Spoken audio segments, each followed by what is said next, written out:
Senior weekend was a pretty big success. A 73-47 win against Parkside on Thursday, 84-78 against Purdue Northwest in a shootout on Saturday. Cats finished the regular season 12-1 at home, which we've talked a little bit about before this season. Historically, this team has not been great on their home court. How did this group of guys change that this year? Yeah, so I think my first year we walked in the Berry, and I remember a couple guys being like, "Man, it's really hard to shoot in here." This year we walked in there the first time, and they started flipping balls up and being like, "Oh, it's easy to shoot in here." I don't know. Like, I don't know if it's just like that simple, if it's just like mentality or convincing yourself of stuff or what it is, but it seemed like all year our guys were always like, "Oh, this is a hard shooting gym for the opponents." Now, obviously Saturday was an exception to that, but for the most part our guys love it. They're like, "It's really hard to shoot in here for other teams and it's easy for us." And so I think the mentality part of it's some, but then also we're good at basketball. So that's probably the bigger part of it. I'd love to give, the other part might be the fun answer, but the reality is, we have a good team, and that helps. And having a good team has produced the first 20-win season for this program since 1999-2000. Yeah. Coach, we talked a little bit about it on Saturday, but I want to follow up. How have those results how have you and this group of guys built a winning culture here? Yeah, I mean, it's been a journey, obviously, and we've gotten better every year. And I think that's been the key is it seems, when I got here, the idea of winning 20 games seemed unrealistic, but the idea of getting better didn't. And so we just got better. 18-12 last year. If you're going to get better than that, you're probably going to get to 20 wins. So it's just kind of been one of those, let's just keep improving and keep pushing the bar forward and, keep bringing in really talented players, keep developing the talent we have, and keep keeping guys is right now probably the biggest thing in college basketball, keeping your own players, and just kind of build the program forward. And, we've done it by and large through high school recruiting, obviously Max Bjorklund being the exception, but we've done it through high school recruiting. So when you do it that way, it's going to take a little bit longer. It's not going to be that quick 1-year fix. It's year 4, and I think it's really year 3 with COVID, but it's taken, those steps a little bit longer to get there. And even this year we're starting 4 freshmen, but finally now I feel like we're in a really stable place where hopefully every year we can just keep building off of it. And it's not a guarantee you're ever going to have this success again, so we're appreciating it as it's happening. But at the same time, I do think the program is going to stay where it's at, if not improve going forward. Now, Coach, like you said, this team is just good at basketball. But after last week, we're now just one of the 9 programs at this level in the country that's posting less than 10 turnovers per game, with a squad that, like you said, starts 4 freshmen, one of which is the point guard. How have you guys been able to take such good care of the basketball this season? Yeah, so maybe it's growing up in Wisconsin. I'm going to blame it on that. But, it's just always been something I didn't understand. Our first year, we didn't have very good guard play. And every time we turned it over, I screamed. Last year, every time we turned it over in practice, we went and popped the balloon. So they heard really loud noises.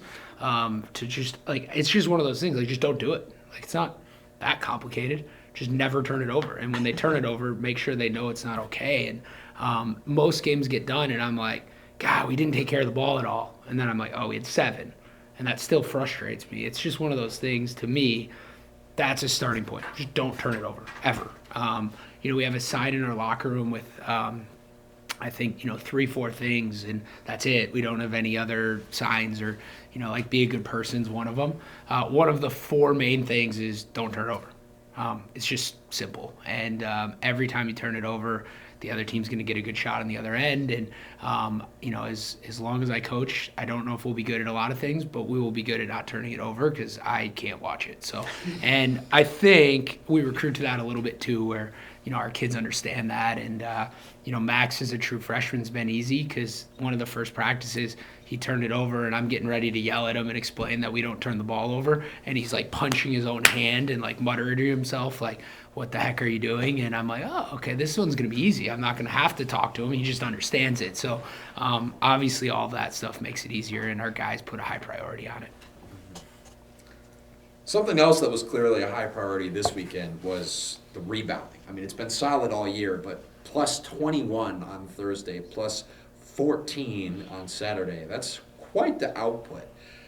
Talk a bit about the hustle and the effort you got from your guys over this past weekend, and how you've been able to, with different lineups and in different ways, been able to remain consistent in controlling the glass this year. Yeah. So on the season, we're top, I think we're 4th in the country in defensive rebounding percentage, which isn't a stat that everyone has, but it's the true indicator of how good of defensive rebounding team you are. And, we've played 4 guard lineups with 6'3" power forwards and 6'6" centers, and we've just all year we've been an elite defensive rebounding team. Similar to turnovers, that hasn't changed, and really it hasn't changed for the last 4 years. Those are the 2 things we've been awesome at. What did change this weekend was we offensive rebounded at a really high clip. The defensive rebounding's been consistent, but the offensive rebounding hasn't been. And I think it's as simple as Grand Valley, kicked our butt on the board and we lost, and that was frustrating, and we decided we probably weren't going to lose that way again, and there's other ways we could lose, but it's not going to be that way. And then we flipped it, and that's how we won this weekend. I think it was that simple. Parkside, we probably would have won anyway, but it would have been close. We would have lost to Purdue if we didn't offensive rebound that way. That is why we won. The turnovers being the second thing, but the offensive rebound stuff is impressive, and it's even more impressive when you realize that the front court is freshman, sophomore. And to be able to dominate people on the glass with freshmen and 1 sophomore, that's pretty good. And I also think those kids had a great year in the weight room last year when they were redshirting, some of them, where they were working out with Jenna 3-4 days a week, getting stronger while they were redshirting, and now we're seeing the results of that, where it's a different group of redshirt freshmen than most people have. One thing that stood out to me, I come into the gym Saturday and talking with some of my teammates, and you're looking at Purdue Northwest come in, and they certainly passed the eye test, right? Yeah. And you look over on our side, and you're like, the freshman has a big thing to do with that. Like, we really don't pass the eye test. And I've been a part of a lot of teams like that where that becomes part of your identity, and maybe a chip on the shoulder that, like, we don't, but, like, it's about the way that we play, the way we play together, and we play 11 on 11, or in this case, 5-on-5 ball. Has that become a piece of this team's identity, you think? Yeah, and it's taken some time. The group we have is confident. Very confident, and I think when I got here, it was very much so we're the underdogs, chip on your shoulder. These guys who are young on our team in particular, they know they're good, and they weren't the under-recruited guys that picked here because no one else wanted them.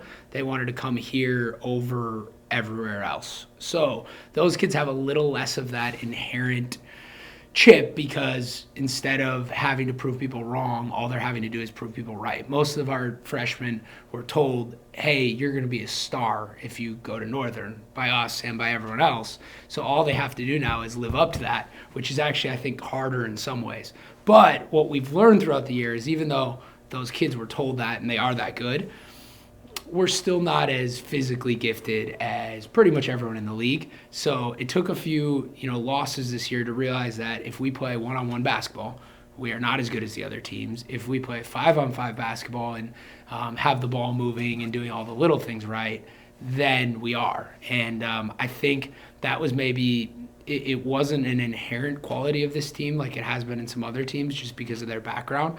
But I think now they have that thing where it's, yeah, you might be better than me, but you're not better than us. And the cockiness has changed to confidence, and it's changed into a team confidence that supplements the individual confidence rather than just being like, I'm good, which they are, but we've gotten more, we're good, and I think that's always a key. Yeah, I like that a lot. So then this weekend on the road against Michigan Tech, it's not going to be easy. Maybe they haven't had the best season, but their tournament life could be on the line on Saturday, and that never makes for an easy game. So, Coach, Your thoughts on the task at hand? Yeah, it's gonna be. I think it's as difficult as anything we've had to do all year, in the sense of, the Tech Northern thing. Their young kids are getting better at a crazy pace, and at home they play different than on the road. They're very good at home. We've just been okay on the road. In a way, I kind of feel like we're underdogs. If you just look at have over a 500 record at home, we have a 500 record on the road. It's not gonna be easy. They have a ton of pride in Tech. Part of inherently having pride in Tech is hating Northern, and I think those kids are learning that. I've joked with Josh, and it's flipped now, when I got here, I felt no pressure. I was like, oh, sweet, we go there and win, everyone's going to be shocked, and if we lose, well, they're in the top of the league, we're in the bottom of the league, who cares? So my first year we go 1-1, and that was a success. Now it's changed, and I'm glad it's changed. I hope it stays that way forever. I am not counting on it, but I'd love if it stayed that way.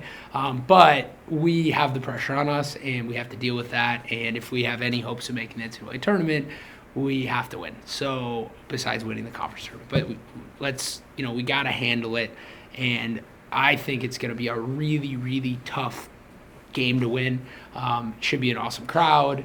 A lot on the line for both teams in different ways, and obviously a tremendous amount of respect for them, not just this team, not just their coaches, but what their program's done, and that's the level we're trying to get to, is that sustained success they've had, and we've had 2 years of it, and hopefully we can just keep maintaining that. And I think long term, there's going to be a really, really fun Northern and Tech rivalry with all the kids that are playing in the game on Saturday.